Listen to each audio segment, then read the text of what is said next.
gonna when we were starting. We don't know that yet, right? No, I meant when we were restarting. I saw a vote for Cody. That's what I'm doing. I'm What? voting. I'm Gary, voting for Algernon. I'm sorry, Gary, but you are definitely the one. Yeah, actually start a new one. I'm stinking loving it. Maggie, shush!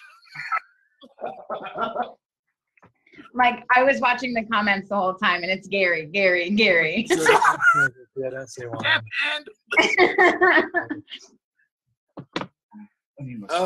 Well, I don't even come in Act 2. So. Yeah. Are we live again? I'm waiting to find out. I think we are. I think, yes, we are. I'm about to share it all again. Okay, Guys, great. I'm feeling it. Share it, Oh. everybody. Welcome back. This is Intermission. We are planned to restart at 8:30. So watch us do what actors do during intermission. And break. Okay. Okay, I gotta share this stuff really quick. Yeah, Cody, share it. Yeah. Okay. To be fair, though, I'm not usually tipsy at intermission. Guys, that 99 proof got me bad. During intermission. The 2 shots at the beginning got me bad. I literally can't feel the tip of my tongue anymore. Do I drink during intermission? Cody, I lost it on your eavesdropping. Yeah? That was... It just came to me in the moment. Wait, Cody, you eavesdropped? Where did you eavesdrop? I did this. It's whenever I'm supposed to take notes when you and Taylor are talking, but I just did this. I just went. Oh, I missed that. And the elevator got. I had to look away. I was like. I thought you turned your camera on by accident, and I was like, uh-oh, that's just his chair, and then I lost it. And then you realized I'm being an idiot. Okay, Well, that's hilarious. I have a picture I took of you and Cody. Y'all, this is fun. This is so fun. It is fun. Yeah, hold We on. should have been drinking during Text rehearsal. from someone who wants to be a part of the next time that we do this. Yay! Yes. You better let them know that we don't provide the alcohol. We provided our own. Oh, share. I found the button, guys. Oh my gosh. Seriously, I'm not tapping out, but like that 99 proof got me bad. Oh, shoot. It got me bad.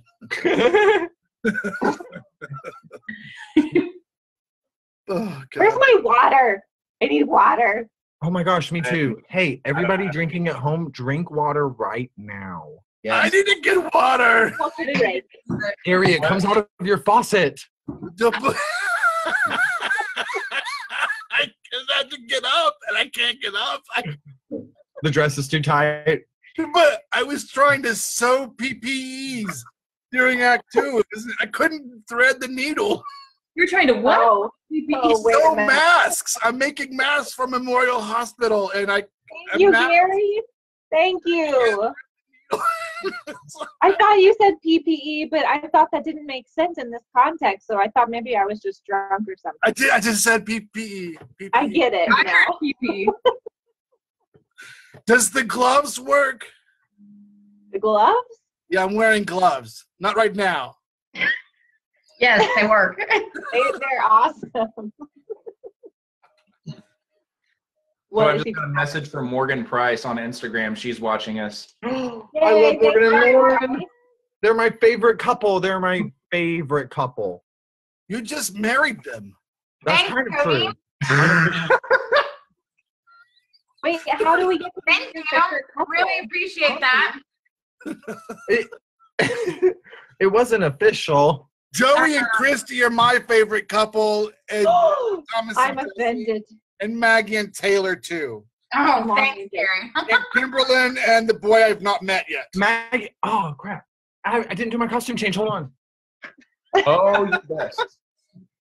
In trouble. Hey, And Lori and Jason. I like Lori and Jason too. oh, thank you, Gary. Thank you for that. Hey, I can't find the next live feed. Pisces? No.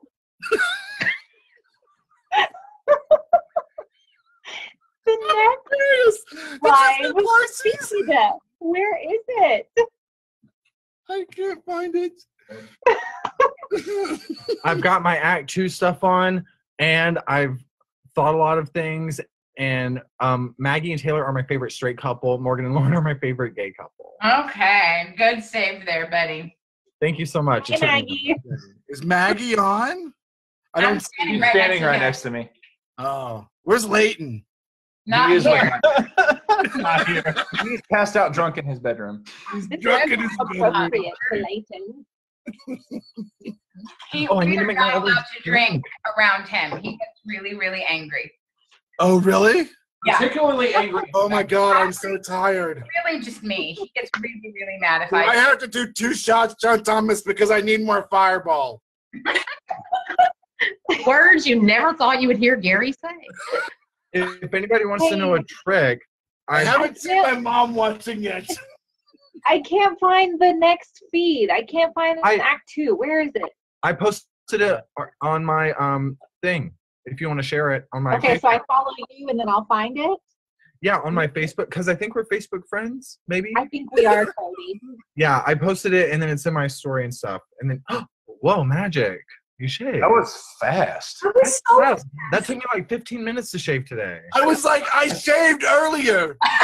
But you weren't talking to me. I'm an actor dedicated to the art. I will do whatever to show that I am another character right now. Real quick before we start Act 2, if anyone wants to know a trick, this is Mio water flavoring, and you put it in your alcohol. See, I've heard this. demonstration. And what does it do? Does it add electrolytes? It doesn't taste like alcohol anymore. Ooh. Oh, It has electrolytes, so you I don't have any Mio. dehydrate. We don't have any Mio here. Just like You spark. Okay. So I promise. We got to start. Hey, actors. My toes are numb. My toes are numb. Well, Kirsty Tipton will be so angry that we didn't stick to our time schedule. Tony go. there. I see Listen. you. I may or may not be scared of her when it comes to starting on time.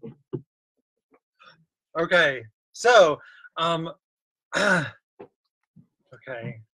my hair's doing what it wants to do. Marsha. Well, welcome back, everybody. Hi, guys. Second act of The Importance of Being Earnest. So during the first act, you voted and we heard your votes. And the winner of the extra shot is Gary Lee Posey. All right, so we will kick off Act 2 with a corporate shot. Here we go, ready? And cheers. Cheers. Cheers.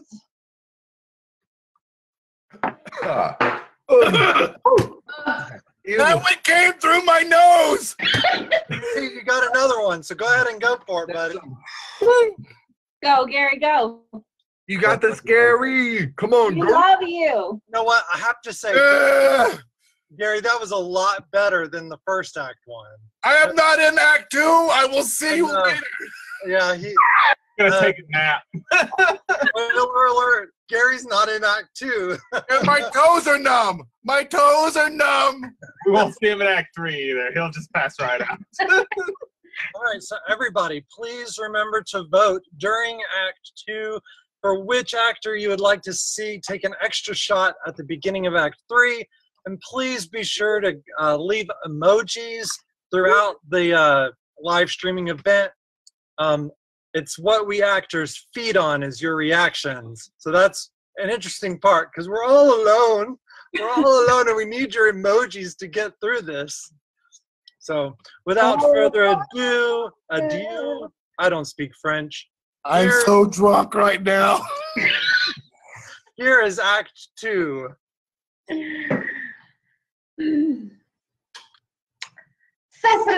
Cecily, surely such a utilitarian occupation as the watering of flowers is rather Moulton's duties rather than yours, especially at a moment when intellectual pleasures await you. Your German grammar is on the table.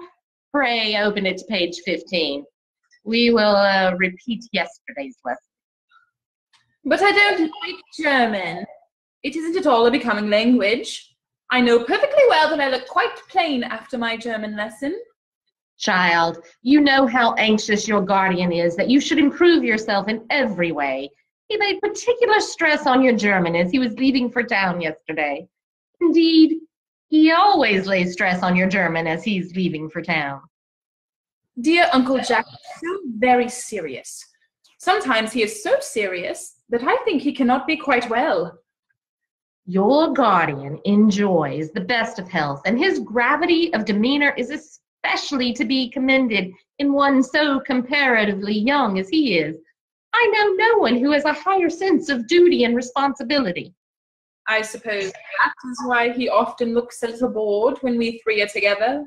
Cecily, I am surprised at you. Mr. Worthing has many troubles in his life. Idle merriment and triviality would be out of place in his conversation. You must remember his constant anxiety about that unfortunate young man, his brother. I wish Uncle Jack would allow that unfortunate young man, his brother, to come down here sometimes. We might have a good influence over him, Miss Prism. I am sure you certainly would. You know German and geology, and things of that kind influence a man very much. I do not think that even I could produce any effect on a character that, according to his own brother's admission, is irretrievably weak and vacillating. Indeed, I'm not sure that I would desire to reclaim him. I'm not in favor of this modern mania for turning bad people into good people at a moment's notice. As a man sows, so let him reap. Cecily, you must put away your diary. I really don't see why you should keep a diary at all. I keep a diary in order to enter the wonderful secrets of my life. If I didn't write them down, I should probably forget all about them. Memory, my dear Cecily, is the diary that we all carry about with us. Yes, but it usually chronicles the things that have never happened and couldn't possibly have happened. I believe that memory is responsible for nearly all the 3-volume novels that Moody sends us. Do not speak slightingly of the 3-volume novel, Cecily. I wrote one myself in earlier days. Did you really, Miss Prism? How wonderfully clever you are. I hope it did not end happily. I don't like novels that end happily. They depress me so much. The good ended happily, and the bad unhappily. That is what fiction means. I suppose so. But it seems very unfair. And was your novel ever published? Alas, no. The manuscript, unfortunately, was abandoned. I use the word in the sense of lost or mislaid. To your work, child. These speculations are profitless. But I see Dr. Chasuble coming up through the garden.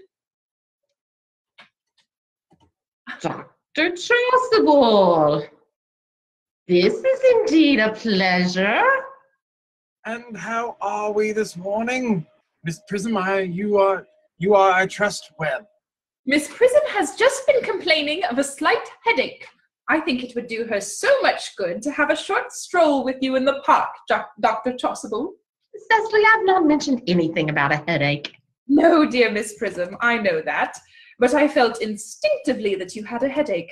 Indeed, I was thinking about that and not about my German lesson when the rector came in.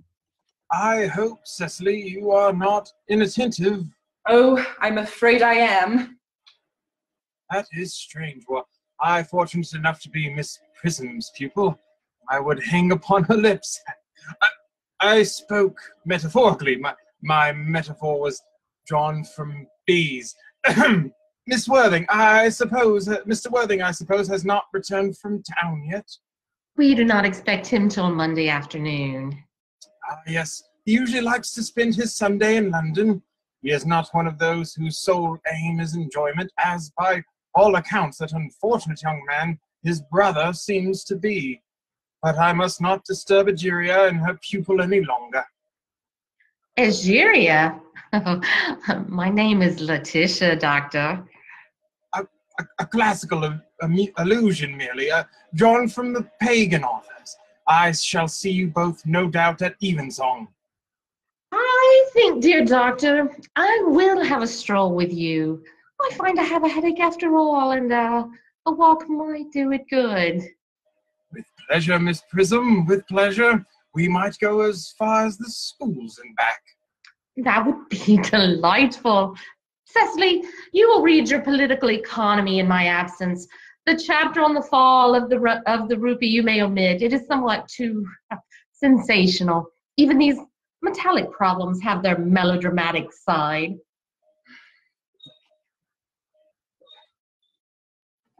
Horrid political economy, horrid geography, horrid German.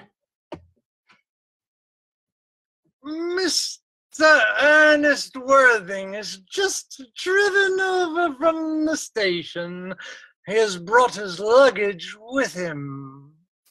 Mr. Ernest Worthing, before the Albany West? Uncle Jack's brother. Did you tell him Mr. Worthing was in town? Yes, miss. He seemed very much disappointed. I mentioned that you and Miss Prism were in the garden. He said he was anxious to speak to you privately for a moment. Ask Mr. Ernest Worthing to come here. I suppose you had better talk to the housekeeper about a room for him. Yes, miss. I have never met any really wicked person before. I feel rather frightened. I'm so afraid he will look just like everyone else. He does. You are my little cousin Cecily, I'm sure. You are under some strange mistake. I am not little. In fact, I believe I am more than usually tall for my age. But I am your cousin Cecily. You, I see from your card, are Uncle Jack's brother, my cousin Ernest. My wicked cousin Ernest. Oh, I am not really wicked at all, cousin Cecily.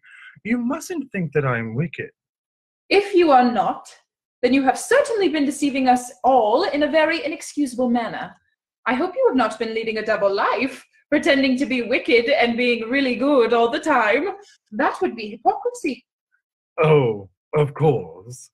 I have been rather reckless. I am glad to hear it.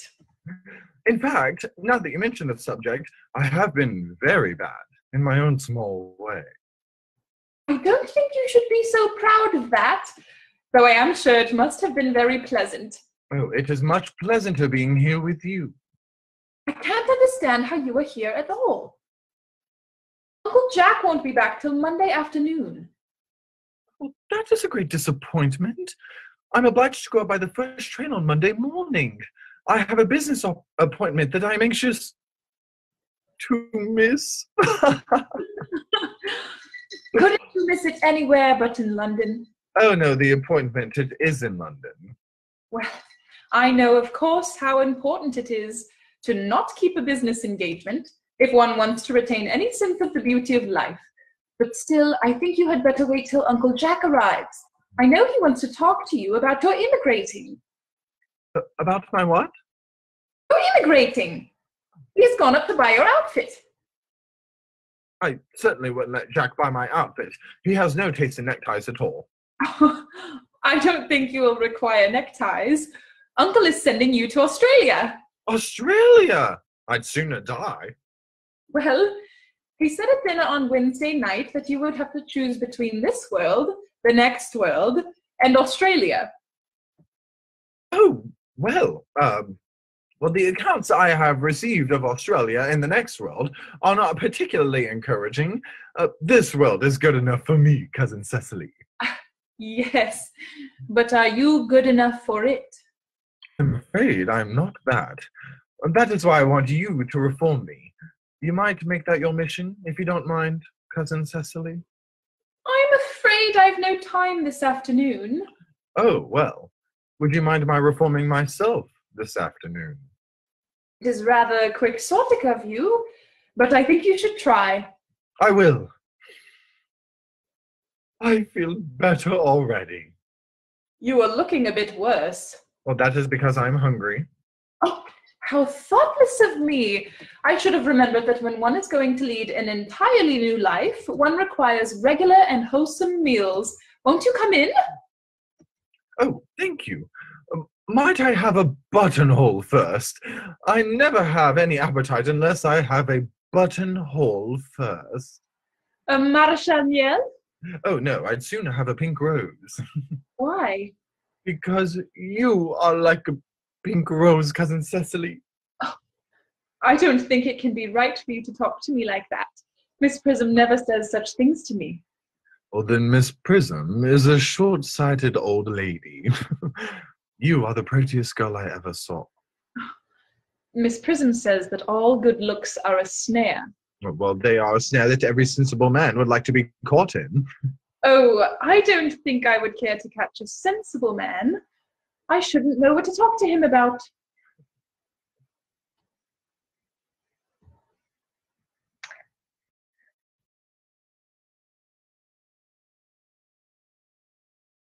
You are too much alone, Dr. Chasuble. You should get married. A misanthrope I can understand. A womanthrope, never. Believe me, I do not deserve so neologistic a phrase. That precept, as well as the practice of the primitive church, was distinctly against matrimony. That is obviously the reason why the primitive church has not lasted up to the present day. And you do not seem to realize, dear doctor, that by persistently remaining single, a man converts himself into a permanent public temptation. Men should be more careful. This very celibacy leads weaker vessels astray. But is a man not equally attractive when married? No married man is ever attractive except to his wife. And often, I'm told, not even to her. Well, that depends on the intellectual sympathies of the woman. Maturity can always be depended on. Ripeness can be trusted. Young women are green. I spoke horticulturally. My metaphor was drawn from fruits. But where is Cecily? Perhaps she followed us to the schools. Mr. Worthing! Mr. Worthing? This is indeed a surprise. We did not look for you till Monday afternoon. I have returned sooner than I expected. Dr. Chasuble, I hope you are well. Dear Mr. Worthing, this garb of woe does not betoken some terrible calamity. My brother. More shameful deaths and extravagance. Still leading his life of pleasure. Dead? Your brother Ernest. Dead? Quite dead. Ah, what a lesson for him. I trust he'll profit by it. Mr. Worthing, I offer you my sincere condolence.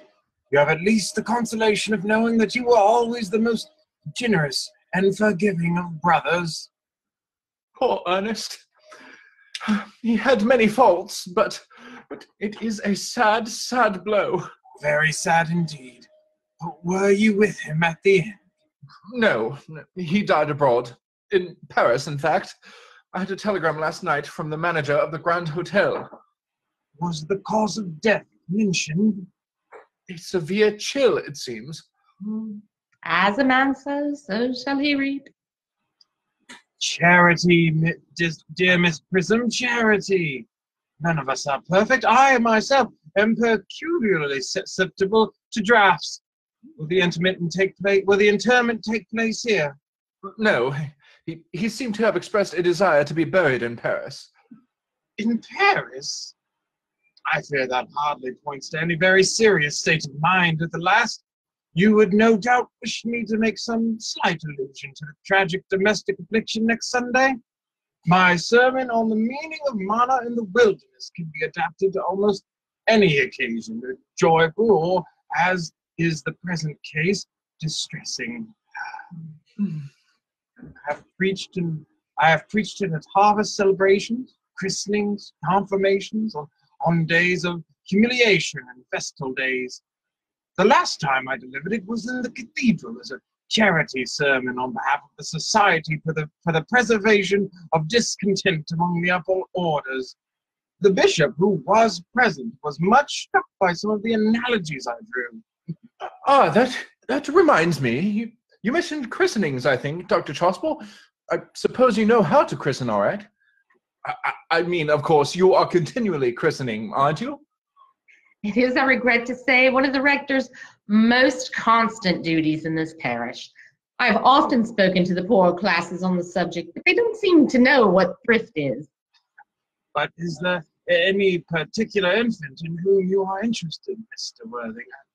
Your brother was, I believe, unmarried, was he not? Oh, yes.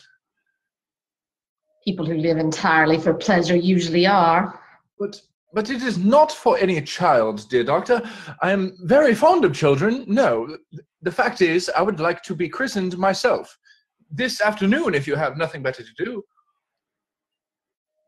But surely, Mr. Worthing, you have been christened already. I don't remember anything about it. But have you any grave doubts on the subject? I certainly intend to have. Of course, I don't know if the thing would bother you in any way, or if you think I'm a little too old now. Not at all. The sprinkling and indeed the immersion of adults is perfectly canonical practice. Immersion? You need have no apprehensions. Sprinkling is all that is necessary, or indeed I think it advisable. Our weather is so changeable. At what hour would you wish the ceremony performed? Oh, I might trot around about 5, if that would suit you. Oh, perfectly. In fact, I have 2 similar ceremonies to perform at that time. A case of twins that occurred recently in one of the outlying cottages on your estate. Poor Jenkins, the garter, a most hard-working man. Oh, I don't see much fun in being christened along with other babies. It would be childish. Would 5:30 do? Admirably. And now, dear Mr. Worthing, I will not intrude any longer into a house of sorrow. I would merely beg you not to be too much bowed by grief. What seem to us bitter trials are often blessings in disguise. This seems to me a blessing of an extremely obvious kind. Uncle Jack! Oh, I am pleased to see you back. But what horrid clothes you have got on. Do go and change them. My child. What's the matter, Uncle Jack? You look happy. You look as if you'd had a toothache. And I've got such a surprise for you. Who do you think is in the dining room? Your brother. Who? Your brother Ernest. He arrived about half an hour ago. What nonsense! I haven't got a brother. Oh, don't say that. However badly he may have behaved to you in the past, he is still your brother. You couldn't be so heartless as to disown him. I'll tell him to come out, and you will shake hands with him, won't you, Uncle Jack? These are very joyful tidings.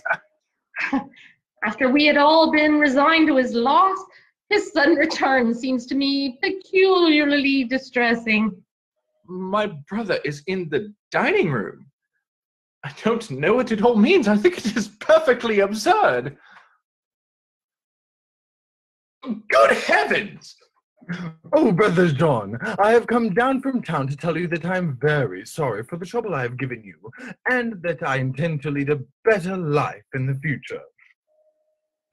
Uncle Jack, you are not going to refuse your own brother's hand?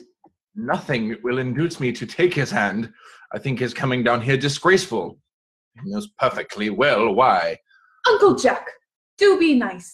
There is some good in everyone. Ernest has just been telling me about his poor invalid friend, Mr. Bunbury, whom he goes to visit so often. And surely there must be good in one who is kind to an invalid and leaves the pleasures of London to sit by a bed of pain. Oh, he has been talking about Bunbury, has he? Yes, he has told me all about poor Mr. Bunbury and his terrible state of health. Bunbury. Well, I won't have him talk to you about Bunbury or about anything else. It is enough to drive one perfectly frantic. Of course, I admit that the faults were all on my side, but I must admit that your brother John's coldness to me is peculiarly painful. I expected a more enthusiastic welcome, especially considering it is my first time I've ever come here. Uncle Jack, if you do not shake hands with Ernest, I will never forgive you. Never forgive me. Never, never, never. Well, this is the last time I shall ever do it.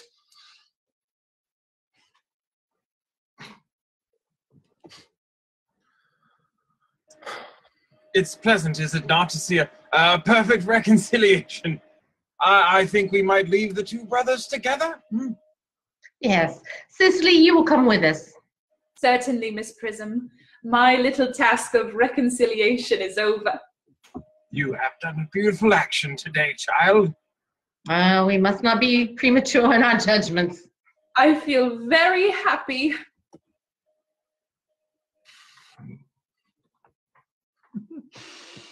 You young scoundrel, Algie, you must get out of this place as soon as possible.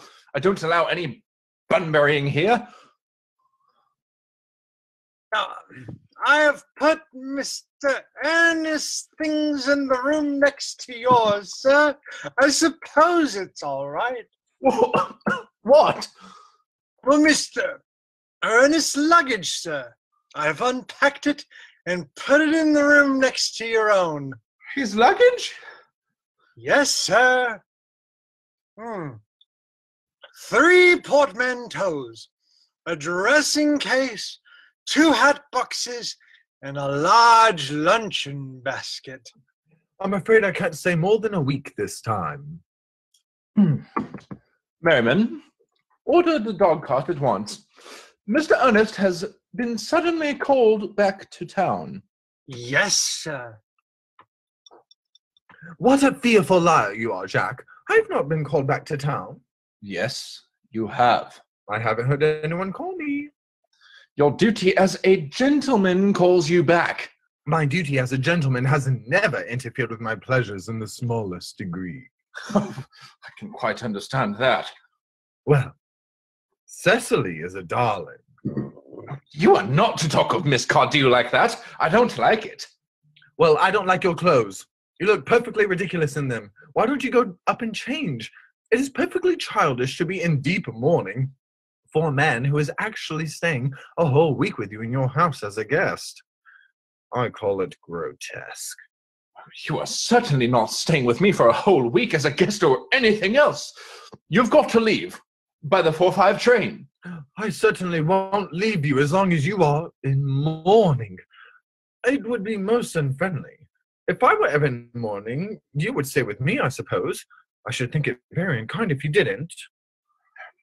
Well, will you go if I change my clothes? Oh, yes, if you are not too long. I never saw anybody take so long to dress with such little result. Well, at any rate, it is better than being always overdressed as you are. If I'm occasionally a little overdressed, I make up for it by being always immensely overeducated. Oh, your vanity is ridiculous. Your conduct an outrage. And your presence in my garden utterly absurd. However, you've got to catch the 4:05 train, and I hope you will have a pleasant journey back to town. This bun-bearing, as you call it, has not been a great success for you. Oh, I think it has been a great success. I'm in love with Cecily, and that is everything. But I must see her before I go and make arrangements for another Bunbury. Oh, there she is.